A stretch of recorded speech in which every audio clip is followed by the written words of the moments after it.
काल व्हिडिओ टाकायचं विसरले होते म्हणून आज टाकतीये। तर आजची सकाळ तर खूपच मस्त झालेली।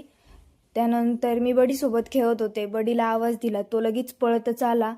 त्याच्यानंतर अजून थोडंसं काहीतरी करावंशी वाटलं म्हणून मग लिंबू सरबत करून पिले। माझे काही ना काही दिवसभर नाटकं चालूच राहते खायचं काम। त्याच्यानंतर अजून थोडंसं काहीतरी करावं वाटलं म्हणून पुदिन्याची चटणी केली। त्यात मग मी लसूण, मिरच्या, त्यानंतर पुदिना आणि कोथिंबीर टाकली।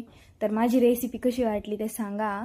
त्यानंतर मग ते सगळं ग्राइंड करून घेतलं आणि वरतून नंतरनं मग मी लिंबू पण पिळून घेतलं होतं, चवीनुसार मीठ आणि लिंबू टाकलं। त्यानंतर वरती गेले व्ह्यू बघायला। त्यानंतर माझ्या मागं मम्मी पण आली, मम्मीला करायचं होतं दळण, तर तिने बसवलं मला लगेच काम करायला। तिला थोडीशी मदत केली दळण करण्यासाठी, ते झालं। त्याच्यानंतर मला व्हिडिओ काढायचे होते ते पण काढले, त्याच्यात सईचं तर वेगळंच काहीतरी चालू होतं। त्यात नंतर लगेच पाऊस पण यायला लागला। पाऊस यायला लागला तर लगेच पप्पाला पोहे खायची इच्छा झाली, तर मग नंतर लगेच पोहे पण केले। पोहे खाऊन झाल्यानंतर लगेच नॉनव्हेज होतं काल, तर मग नॉनव्हेज पण सुरू केलं आणि जेवण केलं। भेटूया पुढच्या ब्लॉगमध्ये।